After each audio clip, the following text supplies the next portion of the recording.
Welcome to Rearranging Change, how you market to an ever-changing world. I'm your host, Steve McChesney.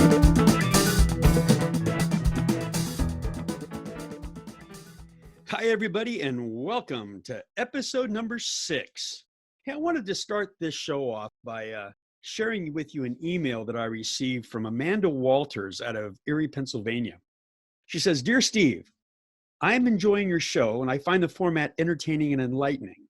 What I'd like to suggest is that you tell us a little bit more about you and your backstory.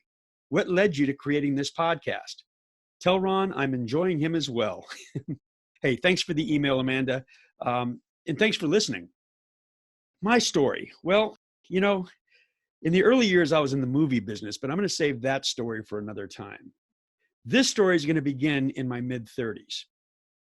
Now, I'm trying to figure out how to succeed in life. I had moved from one life and career in California to a new one in Florida.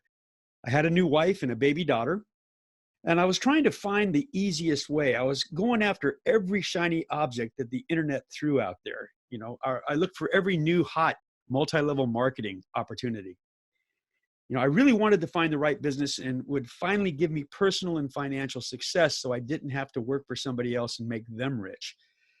And what I really wanted was to stop having to work paycheck to paycheck.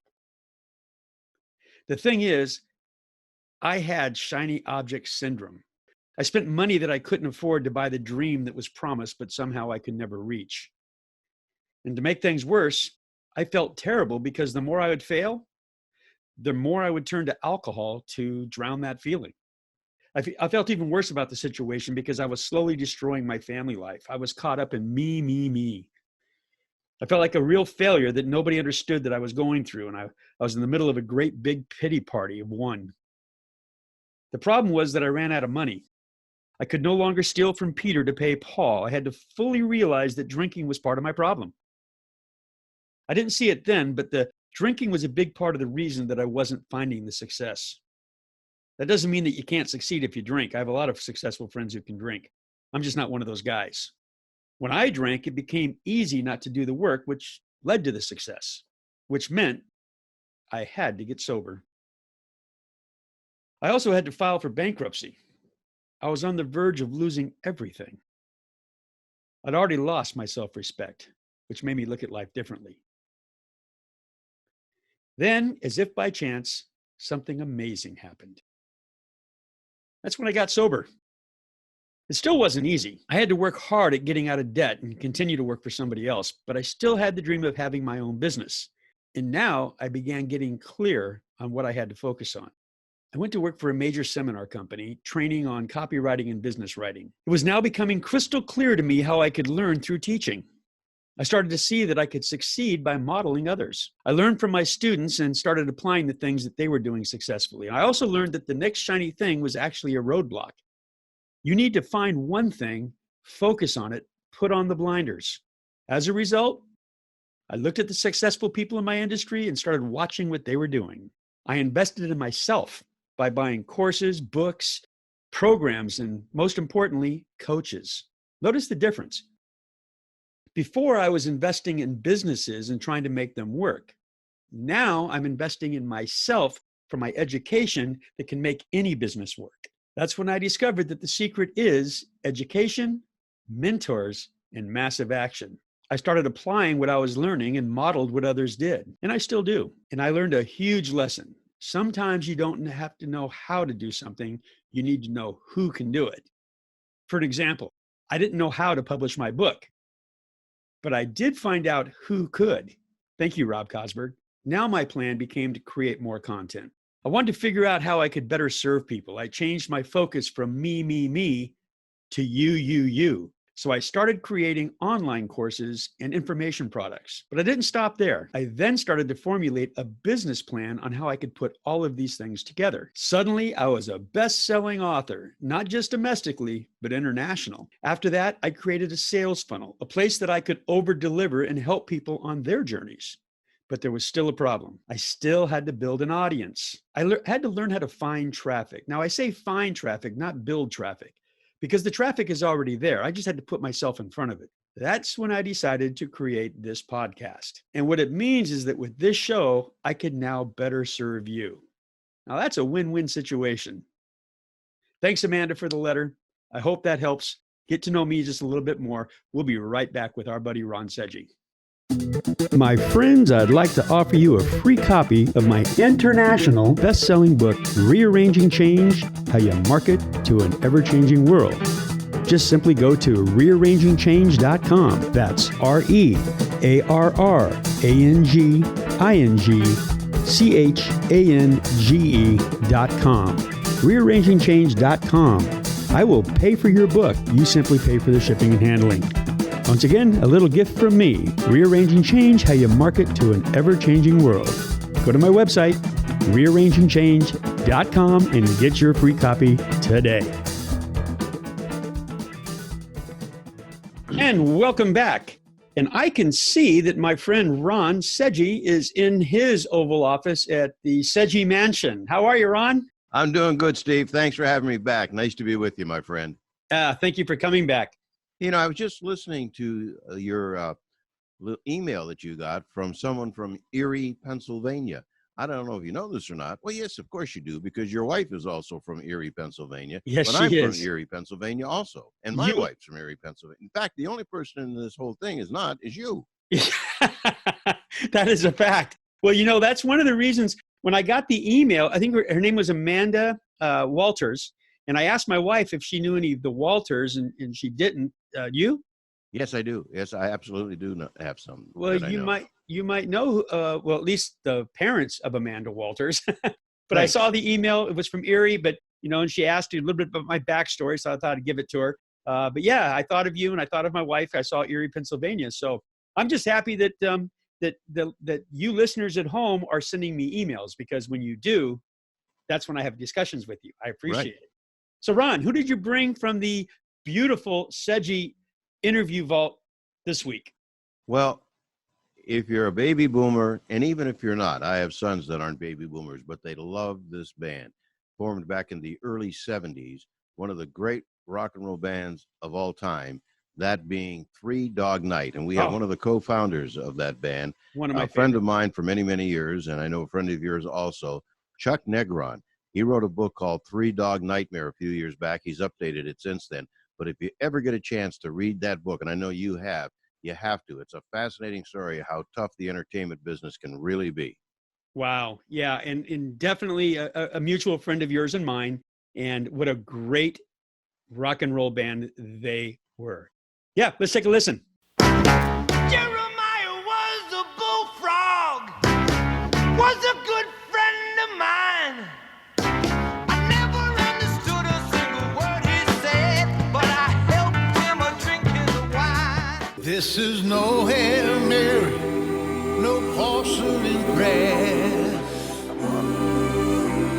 not a one-day Sunday ritual or a hollow hallelujah. Lived on empty amens at the end of my prayer. Just words thrown together, then tossed in the air.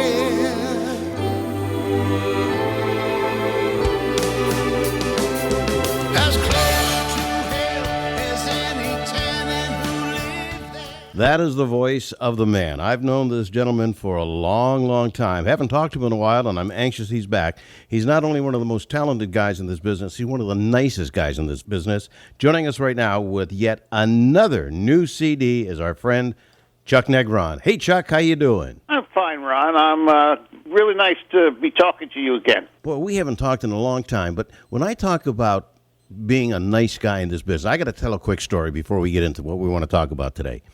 We were doing a radio show in Lake Tahoe, and it happened to be over the weekend of Father's Day, which, you know, people want to stay with their family and so on and so forth. And Chuck flew in from Los Angeles to Lake Tahoe just to do the radio show in the lobby of, I think it was Harvey's or Harry's or somebody.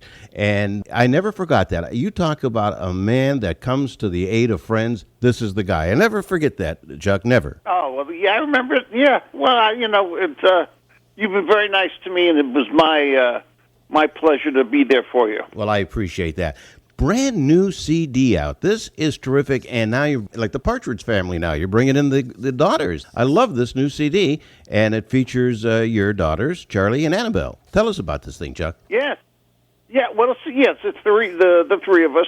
They've been singing with me since they both were, little kids. They've always wanted to come up on stage when I'm, doing shows, and so they've done that for years. Then when Charlie, who's now 23, Wow, was 10, she made a record, a duet with me, which went on a CD, a DVD that I did. And it was, David Foster played piano, and all these great guys were on the session. And so she's wanted to sing for a long time, and actually just graduated Cal Arts, was the very prestigious art school, the musical school in California.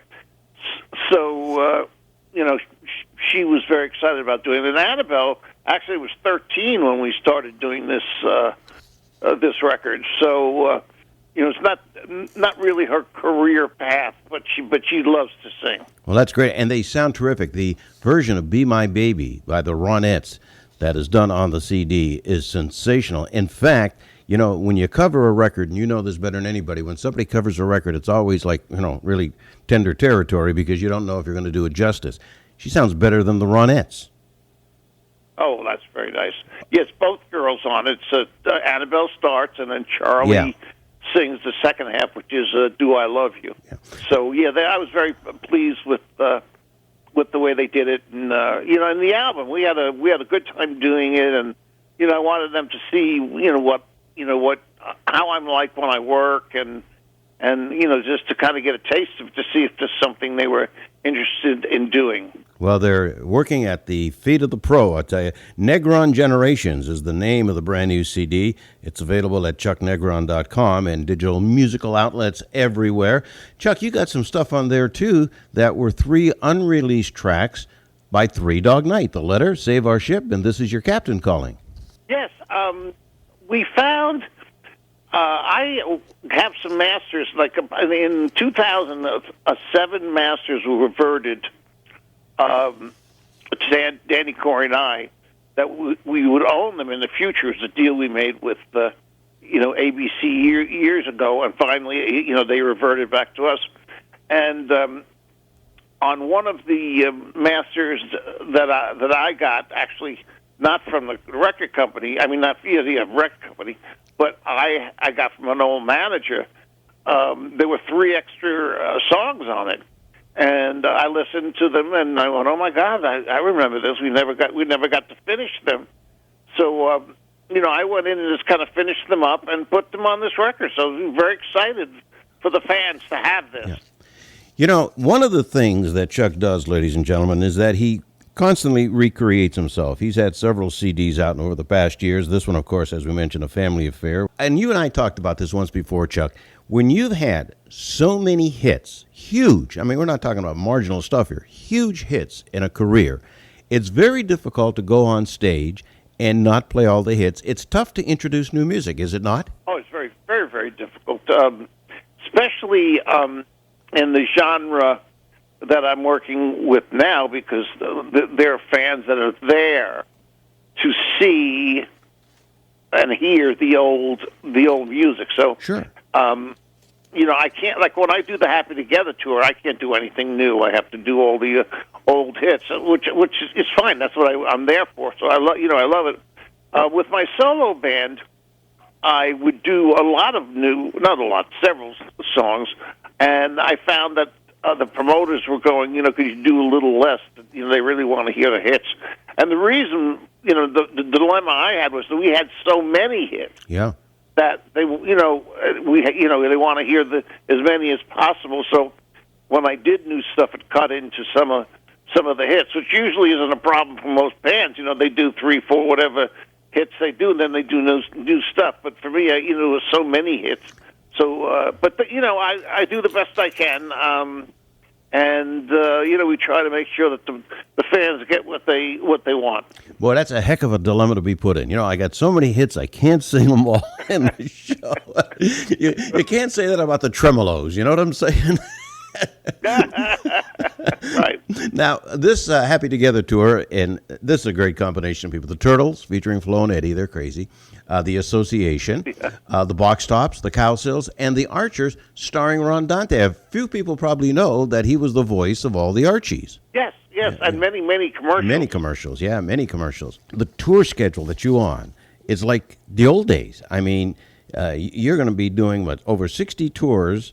And does that include the Happy Together tour, or is that just you and the band? That's in fact probably the Happy Together tour we did this past year was just 50. Just the Happy Together tour, and Wow. then the year before it was 60. 60 days. So that's this or that. My solo dates are added on to that. But the Happy Together tour is quite an extensive packed tour, because you leave in June and ends in August or September, depending on the amount of dates. And you're doing 5 shows a week. Wow. So that's quite a bit. Actually, we had some weeks where we did 6. Mm-hmm. Well, at your age of 52, that shouldn't be that hard. Well, no, but I'm much younger than they are. But I'm actually speaking, it was probably hard for them. Yeah. If Chuck wasn't a singer and a performer, he'd make one hell of a comedian, I tell you. He's 21 consecutive top 40 hits, 12 gold albums, over 50 million albums sold, as, of course, Three Dog Night. I want to talk to you about the book. I have the book in front of me. I know when it came out, we talked about it extensively. I want to talk to you about that, and I want to talk to you about September 2020. And I didn't know this, okay? It is National Recovery Month, and we want to talk about something that is a benchmark for you that I'm very proud of you for, okay? We'll be right back with my friend Chuck Negron, live all across the USA and around the world. You're listening to Ron Seggi Today.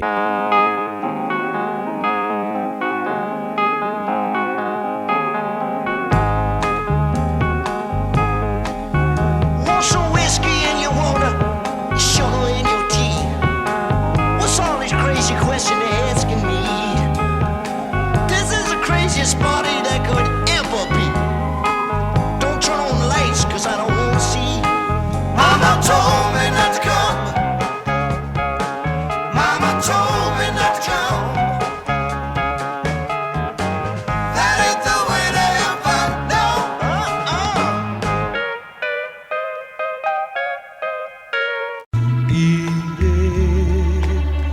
To be hard, easy to become. More great music with our guest and longtime friend and a great guy. I mean this, not only a big talent, but a great guy, Chuck Negron. I did not realize that this coming September 2020 is National Recovery Month. In your book, Three Dog Nightmare, you go into your very tough years under the influence of drugs. You are now celebrating this year 26 years of sobriety. Congratulations, my friend. Oh, thank you. It's been a blessing, a gift from God. That 26 years ago I walked into Cry Help, which is a long-term rehab, and they turned my life around. Stayed there almost a year. It was just a wonderful program, and just that time on, I've been clean and sober. So I was very, very blessed to find that place. And that was a tough time for you. I remember one time you told me that you flew from Cleveland to L.A.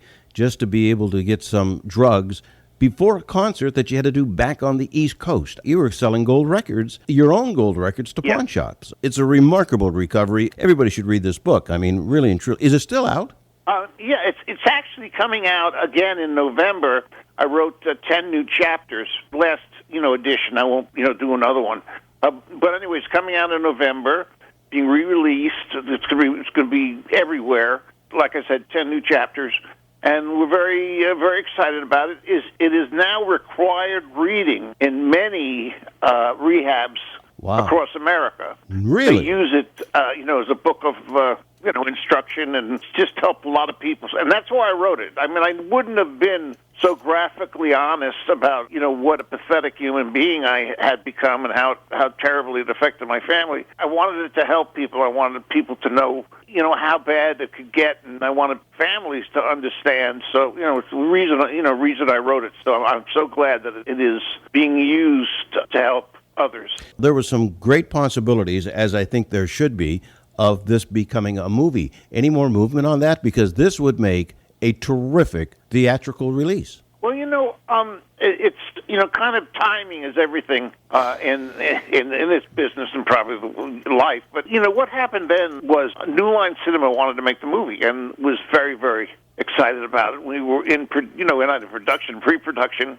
talking about everything, and they wanted to include my wife at the time, use part of her story in there, and I went and mentioned it to her, and she just said, I don't want this. I don't want the movie. I don't want the book to do. I don't want you to do it. I don't want to, I didn't know the book was going to be so successful. I didn't want the world to know our story. Sure. And I said, I never knew that. And she said, well, yeah, I just figure you're writing a book. What is the chances of it being successful or bestsellers? It was.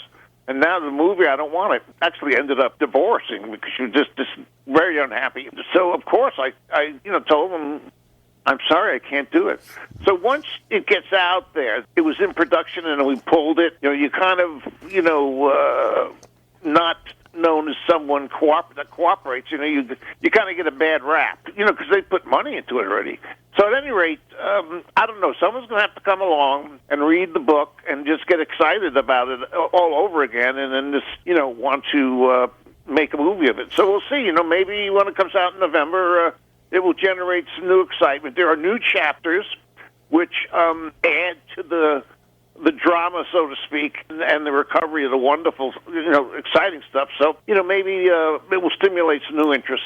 I think that's a very good possibility. And first of all, you got to promise me that when it comes out again, that you're going to make time for me to be able to talk to you about it and promote it again. I'm involved, actually. I don't know how I got involved with this. This is what happens when you go back home to your hometown and people think that you have connections. But now I'm involved with a movie production that has to do with a mafia-style killing. And boy, I tell you something, after the lessons that I've learned on how to put that together in the script, boy, this would be something you could really sink your teeth in. I mean, this is a good book, and it's probably even going to be better now that the 10 more chapters are coming out, Chuck. Yeah, I'm hoping so. So, I'm very excited about it. And, these 10 chapters I wrote totally by myself without the guide of, they have ghostwriters and when we first wrote it, Chris Blatchford did all the investigative work to make sure everything was credible and help write it. But on these last 10 chapters, I did it all myself. I wanted it to be totally in my tone, with my humor. So, so we'll see how they go. Good. Now, I have to tell you that over the years, I have dropped your name several times to other rock stars from that era of ours, and they all kind of have the same reaction. They're not really fond of you. And I want to tell you why they're not really fond of you. Because you look so damn good, Chuck, that everybody says... They always say, yeah, sure, he looks like that, and I look like Gabby Hayes, and I won't mention those people who said that. But you do, man. God. I got to tell you something. I know you're big on exercising and everything, but, you make the rest of us look like chopped liver, I mean, you really have kept yourself up. I congratulate you. That's not an easy thing to do as we grow a little bit along in the tooth. Yeah, well, I think it's a lot of has to do with genetics. My father, when we lost my father, he was in his mid-70s, and he looked like my brother. Oh, he was a good-looking man. Yeah, so it's like, I'll be honest, when my father used to come to basketball games at college, when I was in college, he'd end up, leaving with the girls because they thought he was my brother. So it's just genetic. Yeah, well, I tell you, he was a good-looking man. I've seen pictures of him, and you're absolutely right. He looked like he was in his... He's a good-looking man. Nice. Yeah. And he was the sweetest man. Yeah. So it's just, it's just genetics, and you got to work at it too. In a sense, not that I work at it that hard now, but but there was a time I worked out every day, in great shape. Well, my wife's in love with you, which puts a little strain on our marriage. But what are you going to do, Chuck? You know what I'm saying? But she calls me so much. I know. I'm sorry about that. Well, and you answered that ad she put in the L.A. Times, so I can't blame you. You're just... Yeah, that's true. That's true too. You know, it was a good ad. It was a great ad. She won an award for that. Negron Generations, out right now. Go to chucknegron.com or all digital music outlets. Great songs, plus 3 unreleased by Three Dog Night, with his 2 daughters, Charlie and Annabelle. And you got to get this. And, of course, Chuck's going to come back and talk about the latest installment of Three Dog Nightmare. And with his 5-octave range, go to his website and find out where he's playing, whether it's with the Happy Together tour or by himself. You will walk away not only excited, you'll want more and more and more. Chuck, it's always great talking with you, my friend. Let's join each other again, chat about the book. Fantastic. Well, man, good talking to you. You take care. Say hi to the beautiful lady. Okay. And we'll talk to you soon. Thanks, Chuck. I appreciate it. Look forward to seeing you real soon. Okay, God bless. Chuck Negron. What a guy. And there's more to come with Ron Seggi today. This was our first #1 record. One is the loneliest number that you ever do. Two can be as bad as one. It's the loneliest number since the #1. I love that interview, Ron. I love Chuck. What a great story he is. You know, and a man near and dear to my heart. He has 26 years of sobriety. I know that road, and I'm so proud of him and for what he's done and what he continues to do. Matter of fact, I went and saw a Happy Together tour concert last year. Yeah. Loved it. Absolutely loved it. He tours both in the Happy Together thing with Flo and Eddie from the Turtles and a lot of other acts. But then he goes out on his own as the voice of Three Dog Night. And the reason you have to read this book is because you'll find out why he's the voice of Three Dog Night and not Three Dog Night, which is and continues to be a business dilemma on who owns the name. Right. And I think when you talk about business and show business, that was one of the pieces of business that could affect somebody's future career. He can't use the name Three Dog Night because he didn't own it. Exactly. And most of the Three Dog Night hits were because of Chuck. Absolutely. But, you know, Absolutely. not to take away from Corey Wells or Danny Hutton. They're both very talented people, but Danny owns the name Three Dog Night. And that's why he still tours as Three Dog Night, and Chuck has to go as the voice. It's pretty interesting. I also like the fact that now Chuck is using his daughters, and it's becoming a family affair for them. Yeah, he's got beautiful daughters. He's got beautiful children.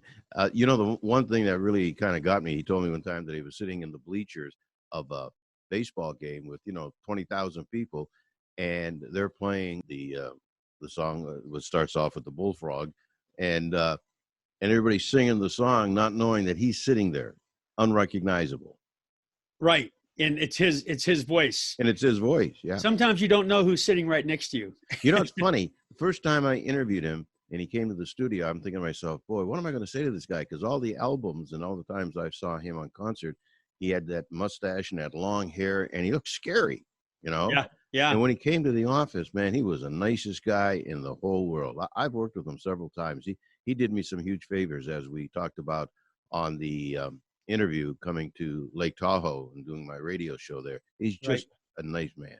Very nice man. And, the book Three Dog Nightmare, it is an incredible read. For those of you who haven't read it, you should pick it up. Again, it's a great insight, not only into the struggle with addiction, but also the business side of the entertainment business. He goes deep into the business of Three Dog Night, and it's just compelling. But he also talked about how they were going to make a movie and then had to drop out because of his ex-wife. And now he's thinking about doing it again. Ron, maybe we should look into doing that movie. Well, he's had a lot of good bites on it, but they don't seem to come to fruition. And with the, revival of all of these groups from the 60s, 70s, and 80s, it would be a great idea. I mean, just recently, Little Richard died. Of course, he had a movie done of him several years ago, but I don't think anybody is ever tired of seeing a movie about a rock and roll legend. I mean, they like 9 million of them by people that did Elvis Presley, and they're doing another one. Tom Hanks playing Colonel Parker. Some people just can't get enough, and Three Dog Night would be a great movie to make, especially the title. Yes, absolutely. Ron, thanks a lot. As always, you over-deliver, and I really appreciate you. Thanks, Steve. I appreciate it. Look forward to seeing you real soon and all of your fans. You got it, my friend. And thank you all for listening. And if you have any questions, again, please send me an email, steve@rearrangingchange.com. And we'll see you next time. Thanks for listening. We'll see you next time on Rearranging Change. Make sure to visit my website, stevemcchesney.com. Sign up for my newsletter. We'll be talking soon.